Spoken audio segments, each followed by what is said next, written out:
I've been dissing the Girl Scouts, that's what I do. Our next hero is Horace, Nick, Hawkey. This isn't going to whistle at me again, is it, John? Right. It all depends. When Nick was a kid, he loved hot rods. And one day he purchased a motorcycle for $25 and fixed it up to sell. And I started reading this today and I said, what the hell has this got to do with volunteering? However, when he took a ride on it, he was hooked on motorcycles. Now, Nick has been involved with volunteering for approximately 45 years, and oftentimes he works his love of motorcycles into his volunteering. Nick is the perfect Santa and has been playing one since 1971. He has volunteered as Santa at the Mahoning Valley Nursing Home, the Summit Nursing Home, Toys for Tots, Head Start, Dream Come True, Camelot for Children, various hospitals, the Lions Club, the Miracle League, and also the AVE Airport. He is also dressed as the Easter Bunny for various organizations for 17 years. I think I'd like to see that. No. Yeah, the mic's gonna go about it. He's even built a special motorcycle with a sidecar that looks like an Easter basket and pulls an Easter egg trailer. Oh man! And gave rides to Dream Come True kids, kindergarten kids at Tormenton Elementary School, and also his church. There's a real love of volunteering right there. For 22 years, he has worked to raise money, food, and clothing for the Blue Mountain Food and Coat and Toy Drive. He organizes the free holiday meal in Palmerton for the needy families. Last year, they fed 175 people.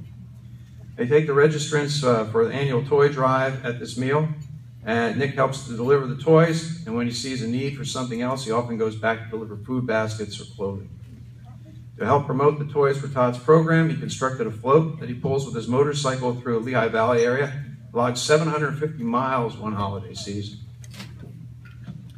The float consisted of a steam-breathing 8.5-foot hippo dressed as Santa. There should be slides with this. Dressed as Santa with a sleigh built around it, including rotating reindeer gift packages and holiday lights.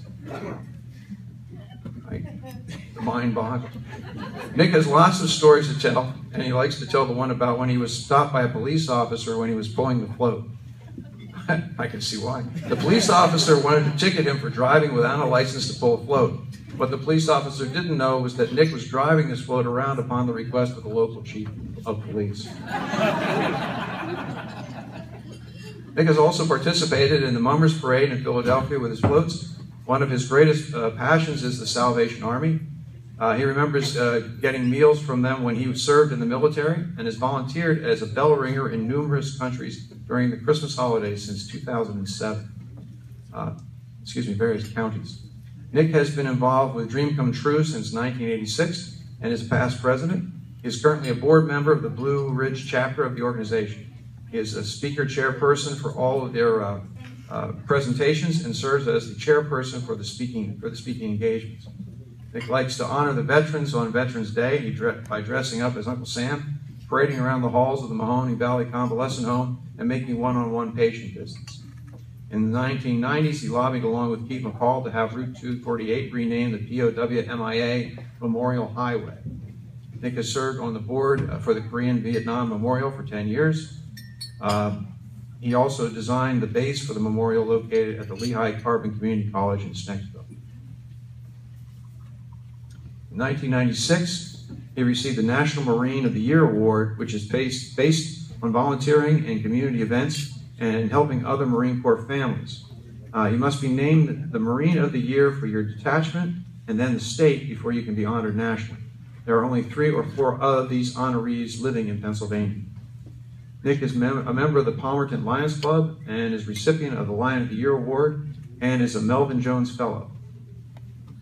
Nick also volunteers at various food pantries in the area, both weekly and monthly, and is a committee member for the Palmerton Food Bank. Nick is very skilled and has designed the sign and completed the artwork for the Chestnut Hill Township Food Bank's garden, a Garden of Giving, to help his grandson with an Eagle Scout project. His grandson raised the money for the supplies for the sign and erected it after Nick completed it. Currently, he is refinishing the doors and cabinets for his church. Nick was a Boy Scout as a youngster and a junior soldier for the Salvation Army. He likes to promote the Boy and Girl Scouts by attending various events and setting up displays of scouting memorabilia that he has acquired over the years. He is an assistant scoutmaster of Troop 98 in Broadheadsville and helps the scouts earn their merit badges. The Valor Clinic in the former Hotel Jonas is one of Nick's latest projects. The clinic is for veterans who are starting over and need help to find jobs. They are fed and clothed and taught how to become self-sufficient. Nick helps with the donations of clothing. Also, he is currently designing and constructing the wooden sign for the clinic. When you ask Nick why he volunteers, he'll tell you that a number of events in his lifetime have prompted him to volunteer and give back. He grew up in a government housing project and is very grateful for what he now has and has the desire to share and help others.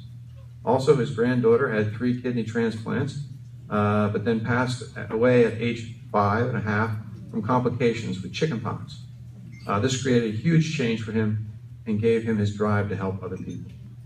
Nick is donating his $200 to the CACTAC Food Bank in Palmerton. Nick, would you come forward, please?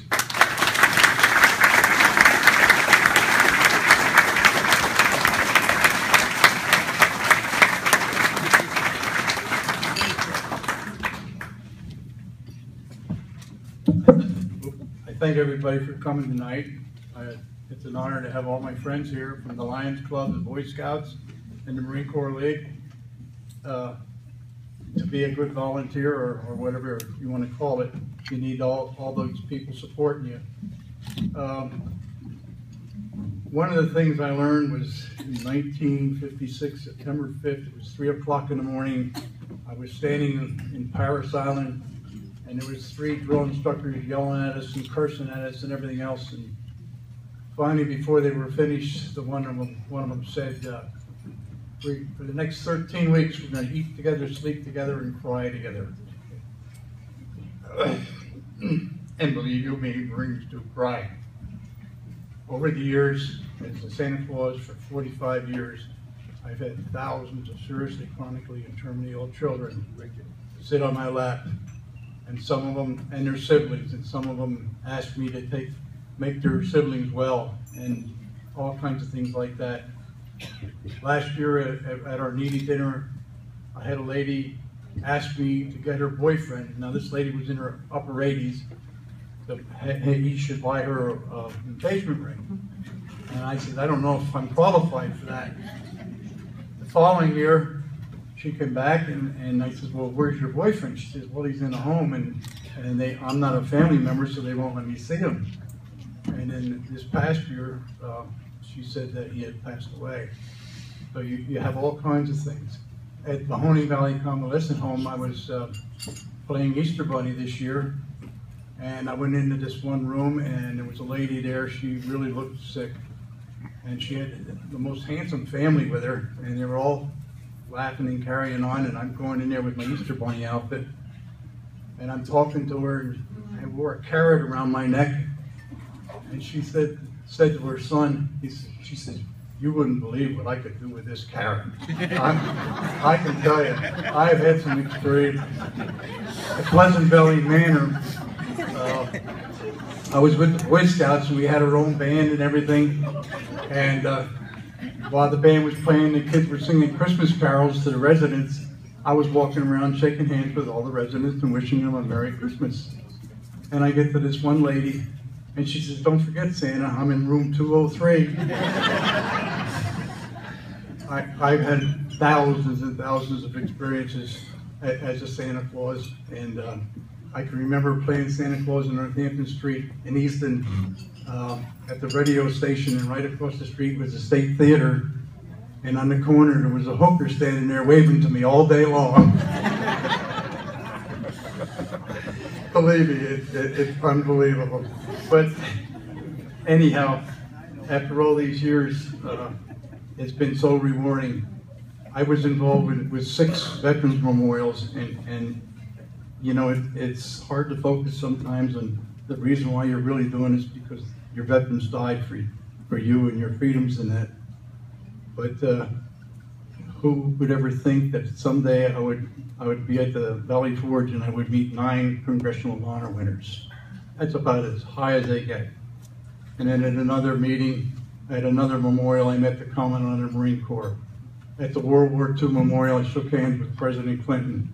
and it just goes on and on. I got to meet all these people. When we dedicated the highway for the POWs down here at 248, I met 12 POWs, and one of them was from Whitesport, and he was having problems with his health and that, and he wasn't getting the help he needed. And General Barry was my guest speaker, and I hooked the two of them up, and he got everything taken care of. So when you volunteer, you just never know how far it's going to go and what it's going to do. When you deliver a food basket to a family and find out that they're 10 times worse than you imagined, and you have an opportunity to take some clothes there or find some money for them, something like that, it's just the most rewarding thing in the world. And I hope everybody will be more enthused about their charities like I am about mine. Thank you very much.